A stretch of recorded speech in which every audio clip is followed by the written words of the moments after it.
Martes, Setyembre 11, 2023. Martes ng ika-24 na linggo sa karaniwang panahon.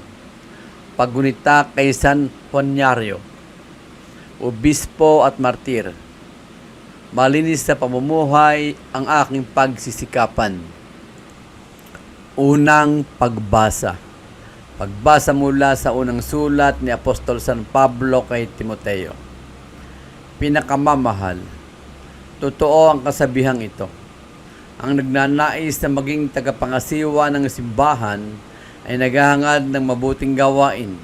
Kaya kailangang wala siyang kapintasan, isa lamang ang asawa.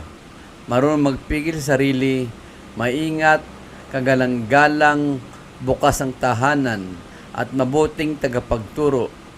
Kailangan ding siya ay hindi mahilig sa alak, hindi mapusok, kundi mahinahon at maibigin sa kapayapaan, hindi gahaman sa salapi. Kailangan siya ay mahusay mamahala sa sariling sambahayan, ginagalang at sinusunod ng kanyang mga anak. Paano makapangangasiwa ng maayos sa simbahan ng Diyos ang isang tao kung ang sambahayan lang niya ay hindi kayang pamahalaan? Kailangan siya ay matagal nang namanampalataya. Kung hindi, baka siya ay maging palalo at tuloy mahatulan gaya ng diablo. Kailangan ding siya ay ginagalang ng mga taong hindi kaanib ng simbahan at nang di siya mapulaan at hindi mahulog sa bitang ng diablo. Kailangan namang ang mga magiging tagapaglingkod ng simbahan ay marangal, tapat, mangusap, hindi sugapa sa alak at hindi sakim. Kailangan sila'y tapat sa pananampalataya na ating ipinahayag at walang dapat ikahiya. Kailangang subukin muna sila at makitang marapat bawang gawing tagapaglingkod. Kailangan ang kanilang mga asawa ay matitino at hindi mapanirang puri, kundi mabait at tapat sa lahat ng bagay.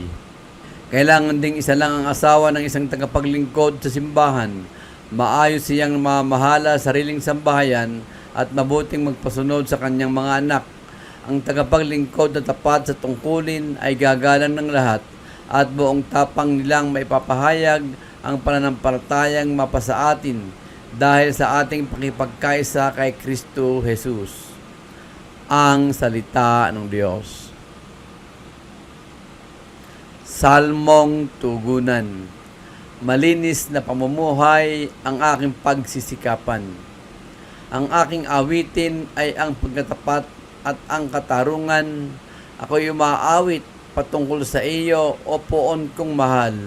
Ang aking susunding tumpak na ugali walang kapintasan. Kailan ka kaya darating sa akit ako'y lalapitan? Tugon. Malinis na pamumuhay ang aking pagsisikapan.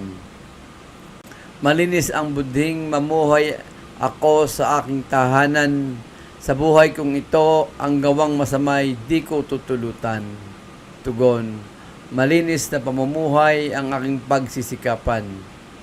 Siyang naninira ng kanyang kapway aking wawasakin. Di ko papayagan ang may pagmamalaking hambog kong tumingin. Tugon. Malinis sa pamumuhay ang aking pagsisikapan. Ang lahat ng taong nagtatapat sa Diyos, ako ay kaisa. Alleluia. Alleluia. Alleluia. Narito at dumating na isang dakilang propeta, sugo ng Diyos sa bayan niya.